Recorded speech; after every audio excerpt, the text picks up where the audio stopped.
తెలంగాణ ముఖ్యమంత్రిగా పదవి బాధ్యతలు చేపట్టిన తర్వాత తొలిసారిగా భద్రాద్రి జిల్లాకు వస్తున్న రేవంత్ రెడ్డికి ఘన స్వాగతం పలికేందుకు జిల్లా యంత్రాంగం భారీ ఏర్పాటు చేస్తుంది.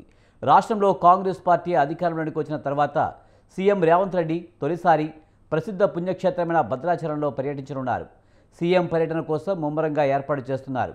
CM Revanth Reddy, deputy CM Bhatti Vikramarka, మంత్రులు పొంగిరెడ్డి శ్రీనివాసరెడ్డి, తుమ్మల నాగేశ్వరరావు, ఇతర మంత్రులు 2 ప్రత్యేక హెలికాప్టర్లలో భద్రాచలం చేరుకుంటారు.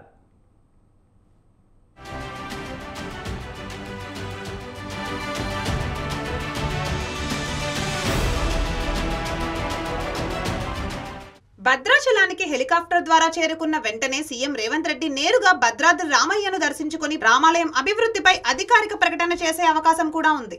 గతంలో ఆలయ అభివృద్ధి పనులపై దేవస్థానం అధికారులతో ఈవో పలు దఫాలుగా సమీక్ష సమావేశాలు నిర్వహించారు.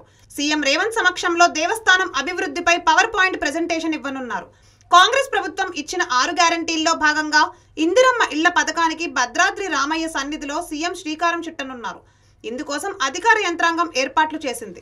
గతంలో ఉన్నటువంటి ముఖ్యమంత్రి కల్వకుంట్ల చంద్రశేఖరరావు గారు భద్రాచలంకి వచ్చి ఎప్పుడు 2014లో వచ్చి 100 కోట్లు ఇస్తానని, 2023లో 22లో వచ్చి 1000 కోట్లు ఇస్తానని భద్రాచలం మొత్తం చూడనటువంటి ముఖ్యమంత్రి ఎవరైనా ఉన్నారంటే కల్వకుంట్ల చంద్రశేఖరరావు గారు. మన ముఖ్యమంత్రి, మనకు రాష్ట్రంలో ముఖ్యమంత్రి గెలిచి మరి భద్రాచలానికి పట్టణానికి రావడం, భద్రాచల రాముని పట్ల ఉన్నటువంటి ప్రేమ కానీ, భద్రాద్రి జిల్లా పట్ల ఉన్నటువంటి ప్రేమ ముఖ్యమంత్రి గారి ఎంత అంత అనేది చెప్పలేనంత అని చెప్పవచ్చు.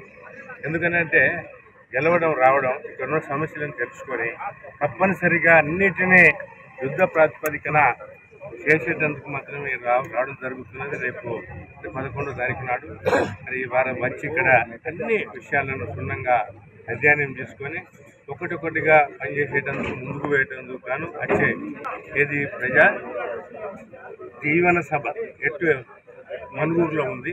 అక్కడ కూడా పెద్ద ఎత్తున జనాన్ని మొబిలైజ్ చేస్తున్న మన పార్టీ నాయకత్వం అంతా కూడా అక్కడ దిగ్విజయంగా విజయవంతం చేయాలని చెప్పి కోరుకుంటూ ఇందిరమ్మ ఇళ్ల పథకం ప్రారంభించే కార్యక్రమాన్ని ముందుగా మిథిలా స్టేడియంలో నిర్వహించాలని అధికారులు భావించినా సాంకేతిక కారణాలతో వేదికను భద్రాచలంలోని వ్యవసాయ మార్కెట్ యార్డుకు మార్చారు. అక్కడ ఏర్పాట్లను అశ్వారావుపేట ఎమ్మెల్యే జారే ఆదినారాయణ, భద్రాద్రి డీసీసీ అధ్యక్షుడు పోదెం వీరయ్య తదితరులు పరిశీలించారు. ఇందిరమ్మ ఇళ్ల పథకం ప్రారంభమైన తర్వాత భద్రాద్రి జిల్లా యంత్రాంగంతో సీఎం సమీక్షా సమావేశం నిర్వహిస్తారని అధికార వర్గాలు భావిస్తున్నాయి. ఆ తర్వాత మనుగూరు సభలో పాల్గొంటారు. చాలా మంది నిరుపేదలు మరి ఆశ్రయం లేక నిలవెల్లాడుతూ ఉన్నారు. అటువంటి వారికి ఒక ఇల్లు ఇవ్వాలనే సంకల్పంతో ఈ రాష్ట్ర ముఖ్యమంత్రి రేవంత్ రెడ్డి గారు రాముడి సన్నిధిలో ఈ కార్యక్రమాన్ని లాంచ్ చేయాలని చెప్పి అనుకున్నారు. అదేవిధంగా రాష్ట్ర రెవెన్యూ హౌసింగ్ మినిస్టర్ తన సొంత జిల్లా ఇక్కడికి తన సొంత జిల్లాలో దీన్ని లాంచ్ చేయాలనే ఉద్దేశంతో ఈ కార్యక్రమాన్ని తీసుకున్నారు. దానిలో భాగంగా ఇక్కడ అధికారుల పర్యవేక్షణలో దానికి సంబంధించిన పనులన్నీ కూడా జరుగుతూ ఉన్నాయి. దాన్ని లాంచ్ చేసే దాంట్లో భాగంగా రాష్ట్ర క్యాబినెట్ మొత్తం కూడా భద్రాచలం రాములవారి సన్నిధిలో దీన్ని లాంచ్ చేయడం కోసం, ఇందిరమ్మ లాంచ్ చేయడం కోసం క్యాబినెట్లో ఉన్న మంత్రులంతా కూడా ఇక్కడికి ఇచ్చేస్తున్నారు. పినపాక నియోజకవర్గంలోని మనుగూరులో నిర్వహించే సీఎం రేవంత్ రెడ్డి సభకు ఏర్పాట్లు ముమ్మరంగా సాగుతున్నాయి. సీఎంతో పాటు పలువురు మంత్రులు ఈ సభకు వచ్చే అవకాశం కూడా ఉంది. ఇక్కడ ఉన్న హెలీప్యాడ్ ను యుద్ధ ప్రాతిపదికన సిద్ధం చేస్తున్నారు. ఈ సభకు భారీగా ప్రజలు తరలి వచ్చే అవకాశం ఉంది. ఈ గ్యారెంటీ పథకాలలో 100% ఈ ప్రభుత్వం అమలు చేయడానికి సిద్ధంగా ఉందనేది మన అసెంబ్లీలో కూడా ముఖ్యమంత్రి గారు చెప్పారు. ఆ వైపుగానే ఒకదాని తర్వాత ఒకటి అమలు చేస్తూ పోవడం జరుగుతూ ఉంది. ఇలా చాలామంది ఇందిరమ్మ ఇల్లు గత 10 ఏళ్లలో చూస్తే గత ప్రభుత్వం చెప్పినటువంటి పథకం ఆ ఇల్లు ఎక్కడ లేవు. ఇప్పుడు కాంగ్రెస్ పార్టీ ప్రభుత్వం గతంలో కూడా ఇందిరమ్మ ఇల్లు ఇచ్చింది. ఈసారి కూడా మాకు వస్తాయనే ఆశతో పేద ప్రజలు మరి నమ్మకం పెట్టుకుని గెలిపించారు. ప్రభుత్వం అధికారంలోకి వచ్చింది.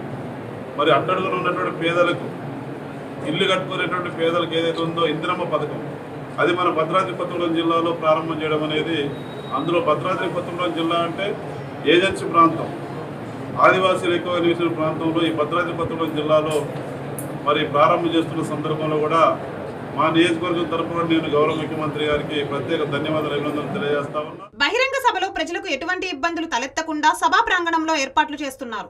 సీఎం పర్యటన నేపథ్యంలో రామాలయ అభివృద్ధి కోసం ఏమి వరాలు ఇవ్వనున్నారో అని భద్రాద్రి వాసులు గంపెడు ఆశతో ఎదురుచూస్తున్నారు.